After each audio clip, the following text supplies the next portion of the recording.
momento a María Linares, que viene a acompañarnos en el marco de Cátedra Plural. Estamos muy orgullosos de tenerla con nosotros y vamos a hacerle 3 preguntas al respecto de su práctica artística y su metodología de trabajo. Hola, muchas gracias por la invitación. María es una artista visual que nació en Bogotá, Colombia, y vive actualmente desde el año 96 en Alemania.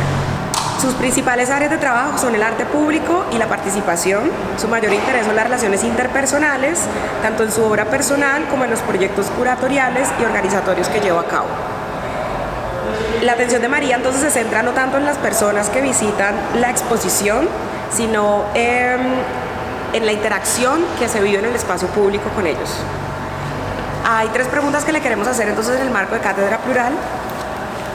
La primera es, bueno, como artista visual, ¿por qué llegas a Alemania? ¿En qué momento llegas a Alemania? ¿Cómo tomas esa decisión? Bueno, yo estudié en Bogotá Bellas Artes y también Filosofía y Letras, pero incluso desde antes de empezar el estudio universitario para mí era muy claro que yo quería hacer posgrados y eso significaba, en mi época, estoy hablando de los años 90, significaba salir al exterior porque en esa época no había posgrados para artistas, no había ningún tipo de estudio después del pregrado normal para artistas en Colombia. Entonces me era muy claro que yo tendría que entonces salir, y desde que terminé el estudio de filosofía, incluso tal vez un poquito antes, empecé entonces a aprender alemán. Estaba estudiando así muy intensivo, 2 horas diarias todos los días, para poder aplicar a una beca. En esa época, yo no sé si todavía sea igual, era necesario tener algún conocimiento por lo menos básico del idioma antes de aplicar a la beca. Así que pues empecé a aprender y una vez tuve un nivel mínimo, entonces empecé a buscar qué tipo de becas, qué tipo de financiación podía funcionar para hacer un posgrado en Alemania, y estaba muy interesada en hacer un posgrado en arte en el espacio público, precisamente porque durante mi estudio, digamos que me encantaba pintar y me encantaba dibujar, pero cada vez que uno participa en una exposición, entonces es como esa barrera, no, de aquí no pase, no puedes tocar el cuadro, no puedes acercarte, y entonces digamos que la percepción, la experiencia estética es muy aquí y allá, muy limitada.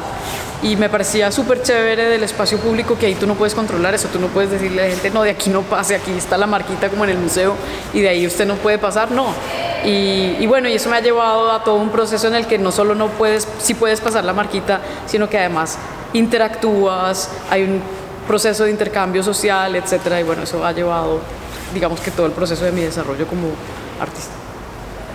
Cuando estudias el posgrado en arte público, en espacio público, ¿qué tipo de conceptos o qué tipo de metodologías te llegan, que te parecen interesantes y que comienzas a aplicar, y el por qué? Bueno, una muy importante es precisamente, como lo decía, la participación.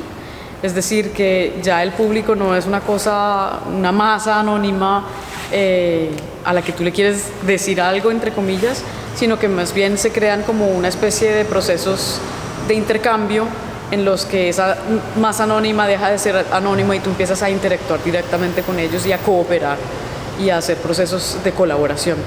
Entonces ya uno como que esa idea también del artista como genio encerrado en un taller solito allá como creando se desvanece, y lo que uno pasa a hacer es más como un interlocutor y a funcionar con las personas que están también moviéndose en los espacios públicos.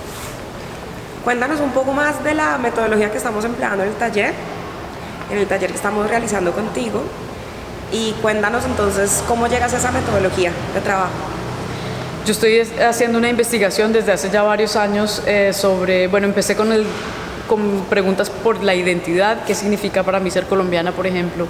Yo no vivo en Colombia, entonces qué significa, iba a adquirir la nacionalidad del país en el que vivo, entonces qué significa esa nacionalidad, qué son todos los prejuicios en torno a ser colombiano, cuáles son todos los prejuicios en torno a otro tipo de nacionalidades, y de ahí una cosa fue llevando a la otra.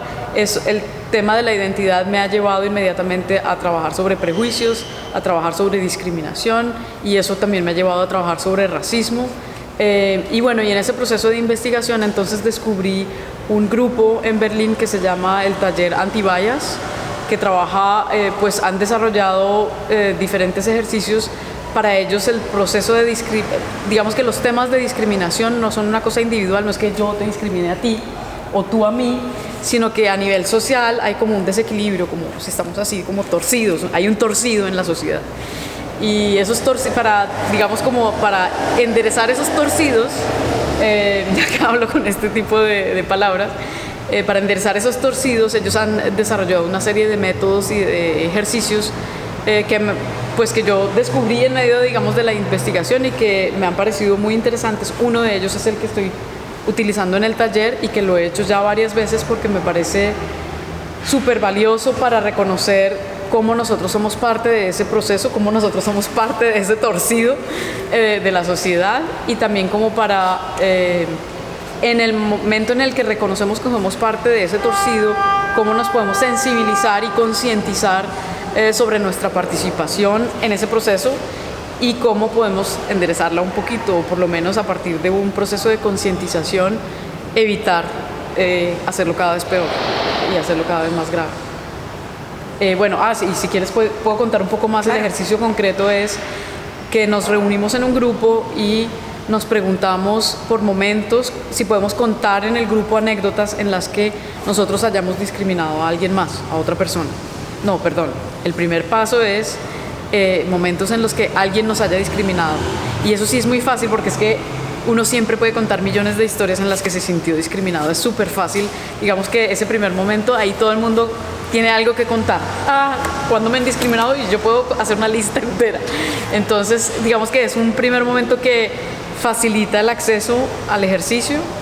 Y luego yo les pido que en un papel anotemos cómo nos sentimos en ese momento en el que fuimos discriminados. Entonces, ¿qué pasa? Yo retiro el papel, digamos que estoy contando el método tal cual como lo sugiere en su grupo, en su caja de metodologías, el grupo Antibias de Berlín. Entonces, yo retiro el papel en el que todo el mundo anotó cómo se sintió, y luego les hago la siguiente pregunta, que esa es la que es un poquito más difícil. Si puedes contar una anécdota en la que tú o en la que yo haya discriminado a otra persona. Y entonces, ahí es un poco más exigente el ejercicio. Uno tiene que empezar a reflexionar un poco más.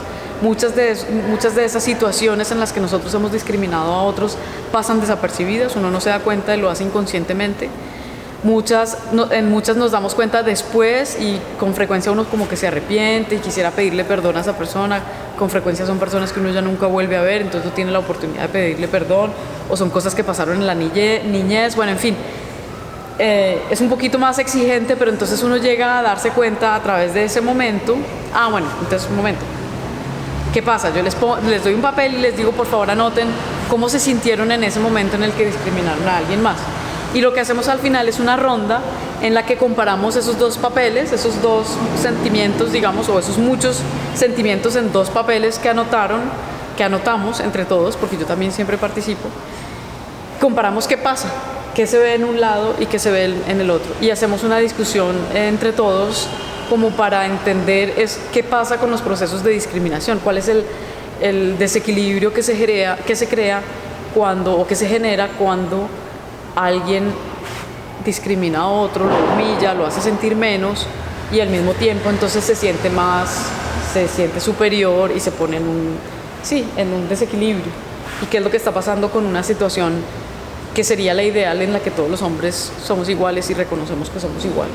Y no estamos empezando a desequilibrar o a torcer, no estamos participando en esos torcidos de nuestra sociedad. Ok, también quisiera preguntarte esas preguntas que han surgido en medio del taller y que me has comentado que siempre surgen en medio de un taller, y es acerca del lugar de enunciación y desde dónde estás entonces abordando y con qué mirada estás abordando estas prácticas artísticas, como las estás ejerciendo también, pero desde dónde estás mirando este concepto, de dónde estás mirando los autores, desde dónde estás hablando. Sí, es una pregunta que me han hecho con mucha frecuencia, porque claro, yo empiezo a hablar de identidad, de discriminación, de racismo, y entonces todo el mundo me mira y ¿usted con qué autoridad viene a hablar de racismo si usted es blanca? Entonces, pues yo veo dos cosas. Por un lado, el color de la piel es una cosa muy relativa al contexto en el que uno está. Si yo estoy al lado tuyo y tú me pones tu brazo al lado mío, pues seguramente podríamos decir, no, es que este brazo es un poquito más oscuro que este brazo. Pero si yo estoy al lado de una persona más blanca, entonces mi brazo es más oscuro que el de la persona más blanca. Es decir, el tema de la blancura es una cosa relativa, muy relativa al contexto en el que estás. Y yo sí me he sentido negra en muchas situaciones. Negra, o sea, sobre todo en un sentido metafórico también. Hay muchas cosas que lo pueden hacer a uno sentir negro. Es más, ahora que me lo recuerdas, hay un autor muy interesante, Achille Mbembe, un africano, que habla de cómo el capitalismo nos está volviendo negros a todos los que no pertenecemos a ese 1% de la sociedad que ha acumulado el 90% de las riquezas del mundo. Es decir, todos los que no estamos en esa minoría del 1% rico de nuestra sociedad, porque no somos ricos y porque por esa falta de riqueza no tenemos acceso, digamos, a una cantidad de privilegios, entonces el capitalismo nos está volviendo negros, entre comillas. Pero bueno, aparte, eso entre paréntesis. Achille Mbembe, en todo caso, un autor súper recomendable. Otra cosa que también me parece importante considerar es que supongamos que sí, que soy blanca y que supongamos que yo fuera la más blanca de todos y que independientemente del contexto eso fuera como una especie de criterio universal entre comillas. Suponiendo eso, en todo caso queda un argumento que incluso es más importante que el hecho de la relatividad de la negrura o de la blancura, y es con quién nos solidarizamos. Nos solidarizamos con causas que implican torcido en nuestra sociedad, nos solidarizamos con causas que siguen afirmando los privilegios de unos determinados grupos, o nos solidarizamos con causas nobles que luchan por la igualdad de derechos para todo el mundo, en fin. Entonces esa también sería mi respuesta en cuanto al punto de enunciación. Bueno, así como en medio del ejercicio nos has preguntado al grupo de asistentes que te ha acompañado, ¿qué nos llevamos de esa situación, de esta experiencia? ¿Qué te llevas tú de esta experiencia?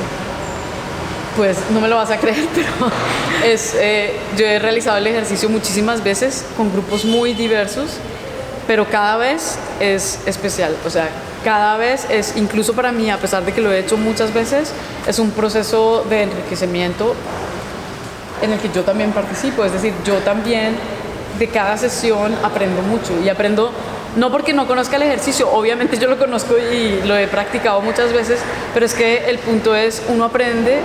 Lo bueno que tiene ese ejercicio es que uno aprende mucho oyendo a las demás personas. Uno aprende mucho como poniéndose en la situación de las demás personas y en los momentos que cuentan en los que fueron discriminando y pensando, uy, sí, ¿no? Como todas las causas posibles de esos torcidos de la sociedad. Me gustó mucho, eso es nuevo, pero me gustó mucho esa expresión del torcido de la sociedad. Uno aprende mucho oyendo a los demás, entonces cada sesión para mí es un enriquecimiento nuevo porque estoy conociendo nuevas personas, nuevas experiencias que antes no había oído, aunque haya otras similares. Eso es un proceso, pues para mí personalmente, muy enriquecedor. Y yo la verdad me lo tomo muy en serio. Cada vez que hay una sesión así es para mí un proceso nuevo y un proceso en el que yo estoy como una tabula rasa aprendiendo de nuevo de esas experiencias que están ahí en ese momento concreto. Bueno, muchísimas gracias. A ti, muchas gracias.